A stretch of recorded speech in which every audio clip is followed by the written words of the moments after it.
Hola niñas y niños de quinto básico del Colegio San Carlos de Aragón.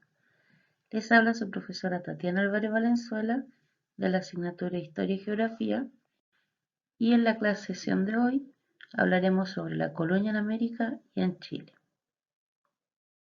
Nuestro objetivo de aprendizaje, y con el cual estaremos en varias sesiones más, es explicar aspectos centrales de la colonia, como la dependencia de las colonias americanas de la metrópoli, el rol de la Iglesia Católica y el surgimiento de una identidad mestiza.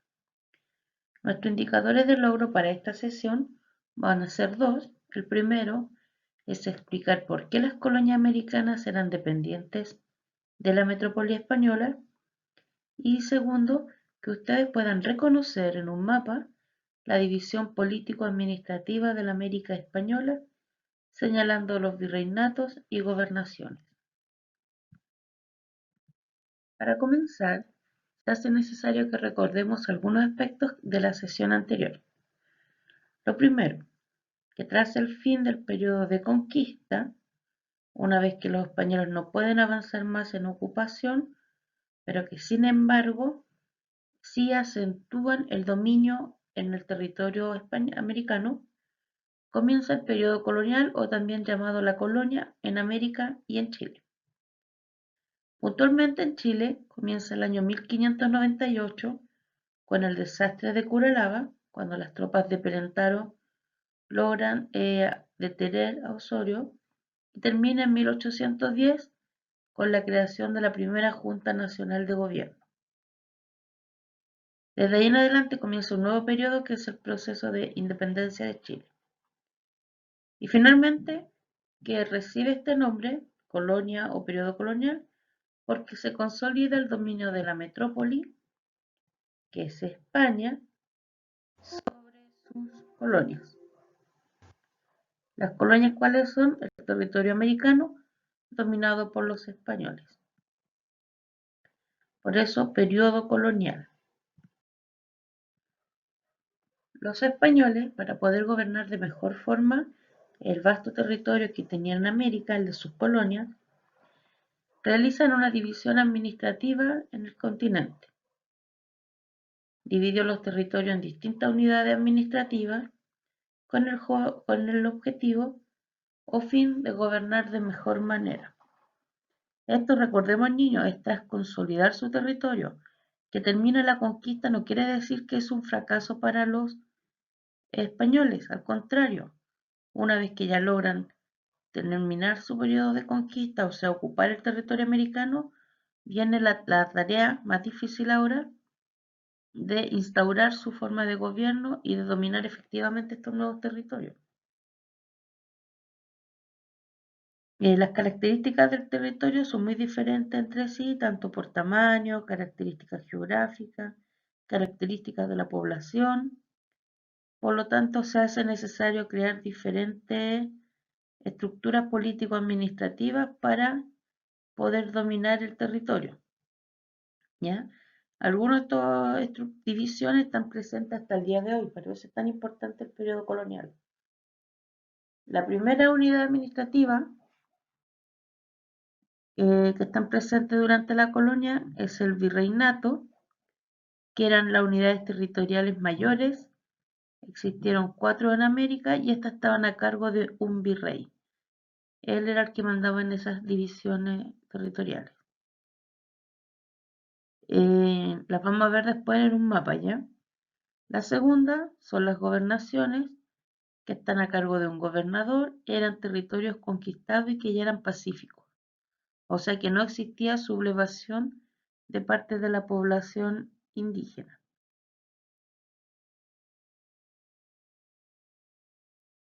Y finalmente tenemos las capitanías generales, que eran a cargo de un capitán general, y eran territorios donde la conquista estaba en proceso. ¿Qué quiere decir esto? Que no estaba ya aún consolidado en su totalidad el dominio de ese territorio. Podríamos decir que eran territorios los cuales todavía existían conflictos con los indígenas. Tenían un carácter militar por lo mismo, y estaban más alejadas y tenían gran presencia de resistencia indígena. El caso chileno, por ejemplo, es una capitanía general. Estaban dirigidas por un capitán general y este por lo general ejercía esa función junto al cargo del gobernador. ¿Ya?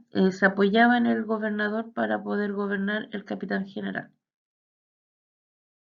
Nosotros dependíamos del virreinato de Nueva Castilla o del Perú.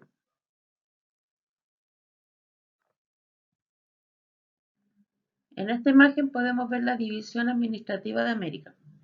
Este mapa está en los 4 virreinatos, el de Nueva España y el de Nueva Castilla o del Perú, que fueron los primeros en crearse, y en el siglo XVI y ya en el siglo XVIII, cuando ocurre la reforma borbónica, que cambia la dinastía. Eso quiere decir la reforma borbónica, que antes la familia de los Hamburgo eran los que gobernaban y eran los reyes en España, y sin embargo en el siglo XVIII esto cambia, pasan a tomar el gobierno los Borbones y se crean un nuevo virreinato como es el de Nueva Granada y después el del Río de la Plata. Acá muestra las capitanías generales que había en ese entonces, como es la de Chile, la de Guatemala, también incluyendo la de Cuba, y las presidencias de Quito y Chiapas. En su libro, en la página 114 y 115, pueden encontrar más referencia a esta división administrativa. ¿Ya? También aparecen unos mapas que van divididos por siglos.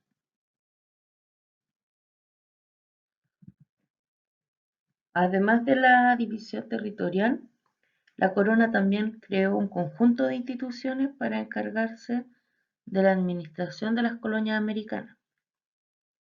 Algunas de ellas estaban en España, en la metrópoli, y otras en América y representaban a la corona y obviamente a los intereses de esto. No porque estuvieran en América querría decir que representaban a los americanos. ¿Ya? En la metrópoli obviamente estaba la figura del rey, el cual estaba asesorado por dos instituciones. La primera era el Consejo de Indias o el Real Consejo de Indias, que funcionaba como máximo tribunal de justicia, a eso lo tenemos que asociar, asesoraba al rey en materia legislativa y nombraba a las autoridades coloniales. Además realizaba los juicios de residencia, procesos judiciales en que las autoridades rendían cuentas tras finalizar sus servicios. Ya por lo tanto dictaba leyes, ordenanzas y todo esto obviamente tenía que aprobarlo el rey, instituciones y nombraba y fiscalizaba a quienes estaban a cargo de esas instituciones.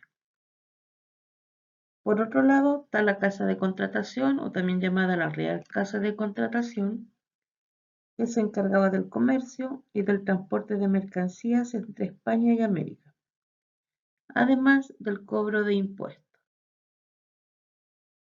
Controlaba la exclusividad de comercio entre España y las Indias, el monopolio comercial. Recuerden que yo le hablaba que las colonias americanas no podían comercializar entre ellas, ni mucho menos con potencias extranjeras, sino que América solo comercializaba con España.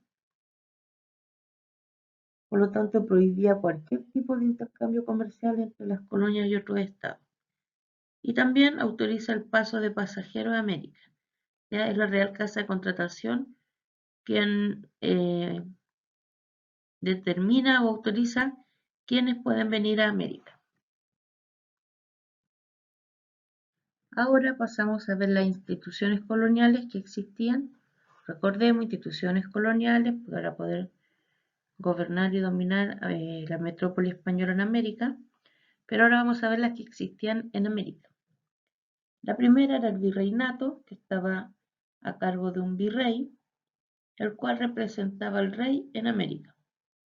Aunque dependía del Consejo de Indias, este estaba encargado de dirigir la administración del virreinato, asignaba las mercedes de tierra, quiere decir las porciones de tierra, por mérito a algún militar o funcionario importante, las encomiendas, las personas que iban a trabajar en esa tierra, los indígenas, recuerden la encomienda, y estaba a cargo de la Real Audiencia. Entre sus funciones estaban las legislativas, dictaba leyes u ordenanzas. Entre las judiciales preside la Real Audiencia.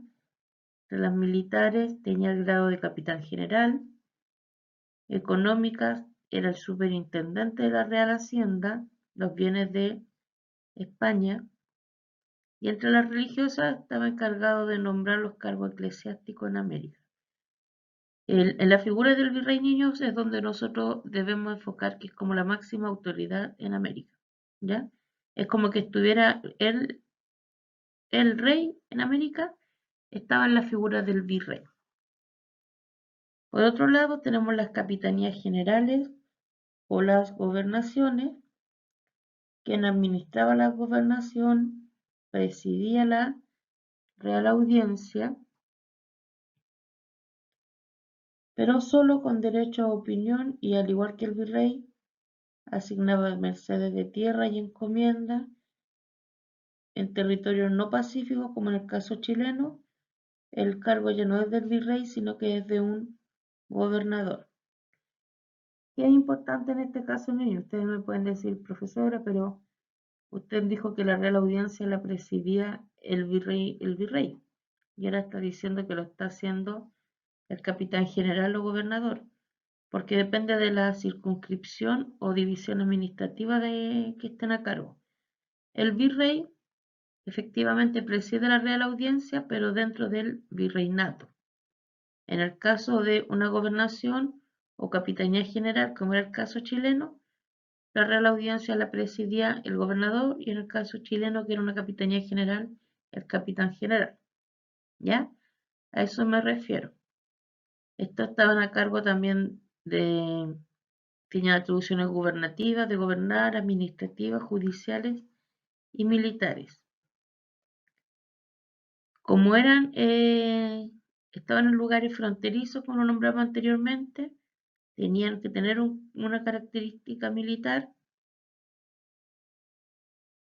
Y en América hubo 4 capitanías importantes como es Cuba, Guatemala, Venezuela y Chile. Otras instituciones coloniales que funcionaban en América era la Real Audiencia, que era el máximo organismo judicial en América, ya aplicaba justicia. Estaba compuesto por 4 oidores, quienes impartían justicia en nombre del rey. Asesoraba a las autoridades, pero también estaba a cargo de vigilar los actos de estas autoridades.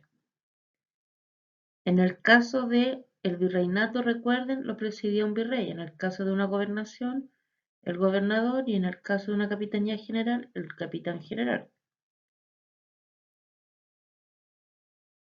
Después teníamos otras instituciones, como por ejemplo el corregidor, que dirigía los corregimientos, que eran unidades administrativas menores, estaban alejadas de los grandes centros urbanos y donde predominaban los pueblos de indios, ¿ya? O indígenas. Indios, como los llamaban, recuerden, los españoles. Después tenemos al cabildo, que era una institución que representaba a los vecinos de una ciudad, cuyos miembros eran elegidos por ellos mismos. Este era el único poder el cual los criollos, que eran los hijos de españoles, que tenían poder social y político, pero no mucho más inferior que el que tenían los españoles peninsulares, tenían acceso, ¿ya? Se encargaba de la ciudad, de las obras públicas, fijaba precios, mantenía el orden público, pero nunca iba a estar por sobre un organismo como la Real Audiencia. Y finalmente tenemos que ante ciertas situaciones de extrema urgencia se realizaban cabildo abiertos donde no estaban conformados solamente por los vecinos tradicionales, sino que era un número mayor en el cual tenían que tomar decisiones urgentes, como es lo que pasó en el caso de 1810, cuando se crea la primera Junta Nacional de Gobierno.